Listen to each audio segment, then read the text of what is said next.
On behalf of FCI, we from DO Bandardeva, Arunachal Pradesh region feel privileged to be a part of the celebrations relating to Azadi Ka Amrit Mahotsav.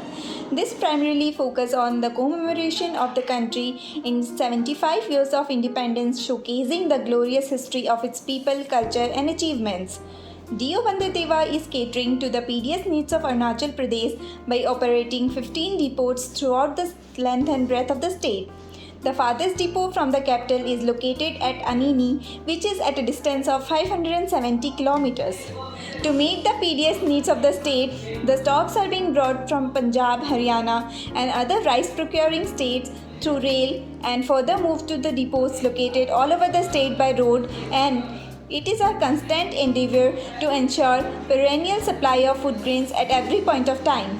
The transportation of stocks to all the depots is Herculean task in consideration of the climatic conditions and hilly terrain of the state, which was easily overcome by the cooperation extended by all the concerned players. The unprecedented grave situation of COVID pandemic was successfully handled by providing free food grains to all the cardholders all over the country under the flagship program of Pradhan Mantri Garib Kalyan Anna Yojana. The scheme was implemented in 5 spells throughout the country and during different spells of COVID, and in particular in Arunachal Pradesh, the scheme was of great success as the complete allotment for the scheme was lifted. The said program has received acclaims from various international organizations like WFO and IMF. The IMF also praised the program that it has helped to keep the poverty levels below the limits with timely intervention of government by providing free food grains. To transform India into a nutritional country, Government of India introduced the program of distributing fortified rice initially to the MDM beneficiaries to increase the nutritional levels among the school-going children and adolescent girls.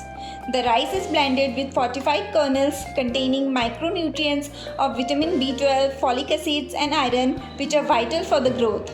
To deliver qualitative food grains, Government of India has prescribed standards and parameters in each and every aspect, right from procurement of paddy to preservation of food grains, which are to be duly complied so as to maintain nutritive value till end of delivery to fair price shops. All are being complied in heart and spirit so as to ensure that there is no quality complaint from the beneficiaries of PDS. All these committed efforts culminated in better procurement, better preservation, better rice to the PDS beneficiaries, resulting in happy common man. Being part of this mighty organization which is serving the country to feed the hunger of its people make us motivated and keep our goals higher to do better at every next time.